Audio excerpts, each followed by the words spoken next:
Alright, Avengers, this is our chance. We've got Thanos in our sights. We're going to take him down, get the stones back, get our friends back.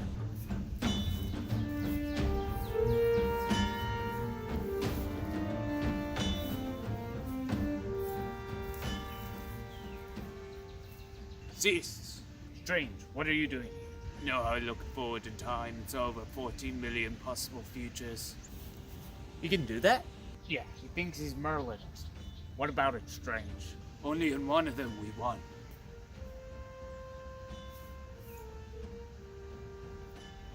So? This isn't it. You'll never defeat Thanos this way.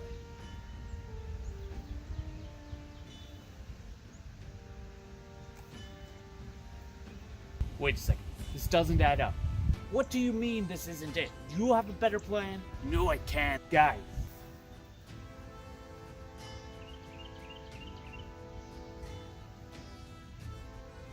Can't what? Tell us how to defeat Thanos?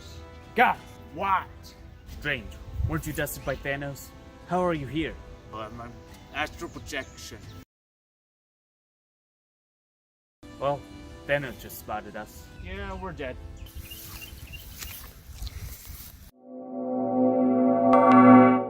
I was right. The game beat the previous box office records of Star Wars The Force Awakens by over $200 million. You want to know how I got that right? Well, I'll tell you. I'm a genius. Or a magician.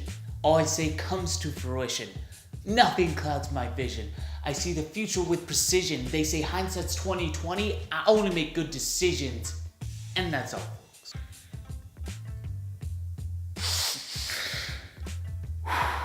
But enough about Endgame for now. We'll be finishing that later in the video. But before we get to that, we're going to be talking about Russian attack whales and Bernie Sanders' view on felons' right to vote. Don't worry, if you haven't seen Endgame already, I'll be putting up a nice graphic to warn you before I say any spoilers. So the other day I came across this headline that immediately caught my eye. It reads, "Whales trained by Russia's military may be harassing fishermen from NATO ally Norway." With a headline like that, what could go wrong? Let me explain what the article is about. Apparently a white whale wearing a collar came up to this fisherman's boat and was repeatedly nudging the stern of the boat with its head. The fisherman caught the whale and removed the harness from it, and on the harness it said "Equipment of St. Petersburg." Now before you go and discount this as some sort of conspiracy theory, there is actually some base to what this article is about. Back in the Cold War, Russia was actually training whales and dolphins to detect enemy ships near secret bases, as well as to kill any invaders that try to infiltrate. Now officially, the programs have stopped, but it's Russia, so you never know. Imagine going all Mission Impossible on a secret Russian base. The only entrance to it is a secret underwater ventilation shaft, so you have to scuba dive down there to get there. You're about to enter the shaft when suddenly out of nowhere, you're skewered by a narwhal. Topic number 2. Bernie Sanders and the right to vote. As the 2020 election season begins to ramp up, Bernie Sanders has put in his bid to be the nominee of the Democratic National Convention. Unlike in 2016, when Bernie Sanders was preaching the gospel of free college, Bernie Sanders is now seeing a different tune. I know it doesn't look like it, but that bird is really a dove asking us for world peace. Because the millennial college students failed him in 2016, Bernie Sanders is now trying to get to a more influential people group: convicted felons. When asked at a press conference, Bernie Sanders voiced his support for all convicts, including murderers and rapists, to have the right to vote. Have you ever felt that your vote meant nothing? Have you realized that the American democracy system is rigged to keep the oligarchy in power? Have you ever wanted to kill someone? Have you ever felt meaningless? Do you feel like another drop in the ocean? Then Bernie Sanders is the candidate for you. Bernie Sanders is dedicated to criminal rights. Should he be elected to the presidency, he will pass legislation to ensure the right to vote to all criminals. This means that if you kill someone, you will still be able to get to vote. So kill many people and your vote will go farther. But in all seriousness, if you've committed a violent crime, you've basically given up your right to vote. We're in the endgame now. My opinion of Avengers Endgame can be summed up pretty succinctly. It was better than I expected. But of course, I have to expand on that because otherwise it wouldn't be a very good critique. Coming into the movie, I expected some sort of lazy storyline, a convenient way that the Avengers would be able to get all of the previous superheroes that got snapped back into the storyline. The trailers coming out to the movie really did nothing for me.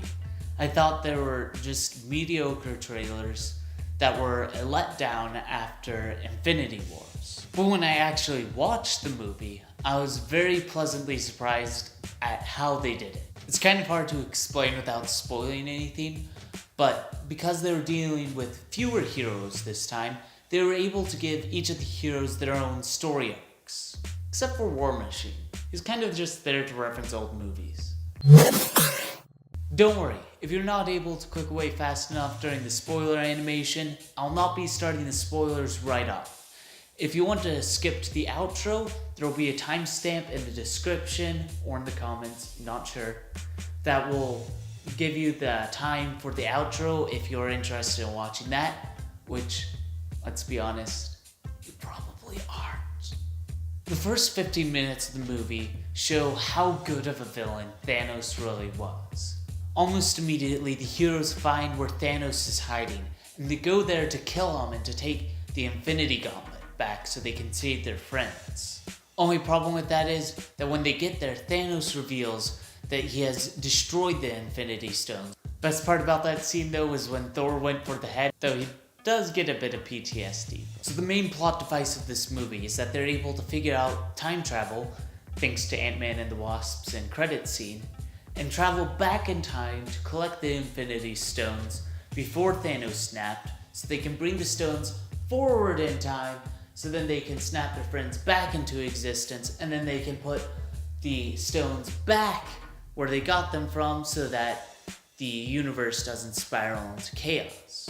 More on that later. Now, before we get into what this movie means for the series, I just have to mention that everybody is spoiling the wrong stuff. Everybody's saying Iron Man dies, Black Widow sacrifices herself for the Soul Stone, Spider-Man comes back. The real spoilers are Fat Thor and Hulk Dad. Now in Infinity War, 3 of the characters die. Now I know Captain America doesn't actually die, he just becomes an old man, but I'll get to that later. In my opinion, the best of the deaths was definitely Black Widow's. I loved the fight between her and Hawkeye as they were both trying to be the one that had to die to get the Soul Stone. Now it's pretty predictable that she would be the one to die because at the beginning of the movie they show how Hawkeye lost all of his family in this snap, and it would be pretty dark if they had Hawkeye die and then all of the people return, so then the family comes back to no father. Iron Man's death I think was kind of weak, just like how Spider-Man's death in Infinity War was also weak. I feel like Iron Man's death and funeral was all drawn out compared to Captain America's send away, which was rather sudden and quite unexpected in the way that they sent him off. Of course, as per the comics, Falcon becomes the new Captain America to replace Steve Rogers. So now we get to the juicy part. What does this movie mean for the series? This movie affects the series in 2 major ways. 1. Time travel is a fairly easy thing to accomplish in the Marvel Universe now. And 2, we no longer have this overarching theme of Thanos coming for the Infinity Stones. Disney has about 8 more Marvel movies currently planned to be coming out over the next couple of years, which is a surprisingly large amount considering the quote-unquote finale of the series has just come out. Now Disney has announced that they're going to be caring less about releasing the movies in a chronological order. So we're going to be getting some movies as backstory to the current universe, as well as some movies that happen after Endgame. Now I have a theory about the time travel. I believe that it is less time travel and more dimension travel. Let me explain. Bruce Banner was talking to the Sorcerer Supreme and trying to get the Time Stone from her. But the Sorcerer Supreme warned Bruce Banner that the removal of the Infinity Stones would cause her reality to go into a dark future.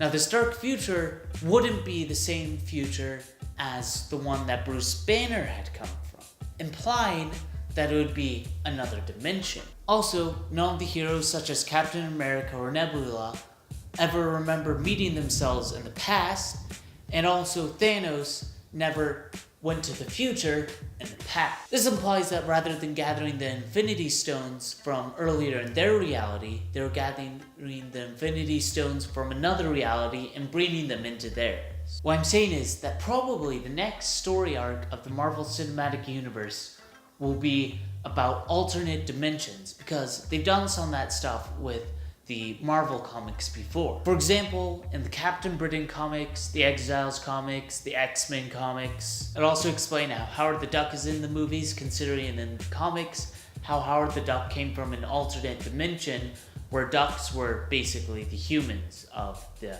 universe. It also explained how Cap was able to live with Peggy Carter without causing a paradox. Now that recently Disney bought Fox, they can expand the universe more and add in some of the X-Men to the Marvel Cinematic Universe. Now what does this movie mean for some of the upcoming films? We already have a trailer out for Spider-Man Far From Home. Now I rewatched this trailer after seeing Endgame, and I've come to the conclusion that it's probably going to be taking place before Endgame. The reasons why I say that is because... So nice to finally meet you, Spider-Man.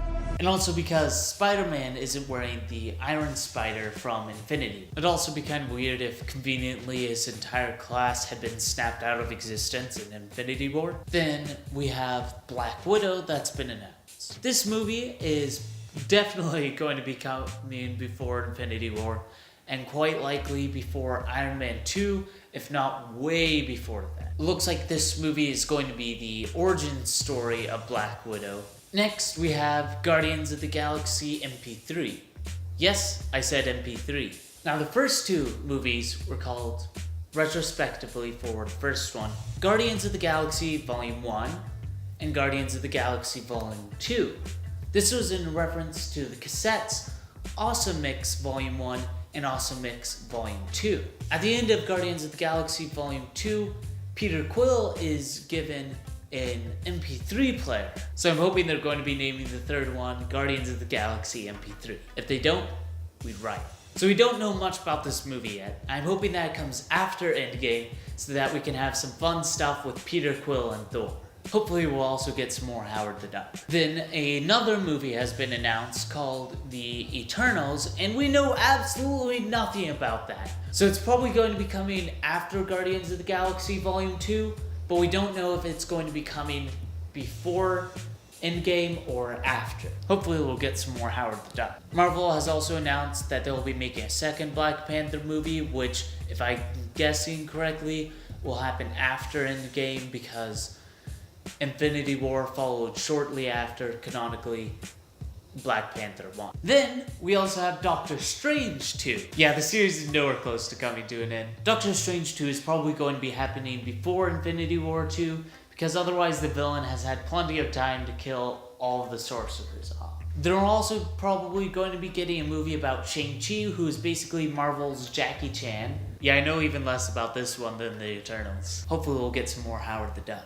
And supposedly we'll also be getting a movie about Miss Marvel. For those of you who don't know who Miss Marvel is, she's apparently a Muslim shape-shifting teenager who's been inspired by Captain Marvel, looks up to her kind of like a mentor. She first appeared in Marvel Comics back in 2014, so we know she is definitely a time-tested fan favorite and a staple of the Marvel franchise. Those are all the movies that we know are going to happen or have speculated are going to happen at this time. Undoubtedly, there will be a ton more as long as people continue buying tickets.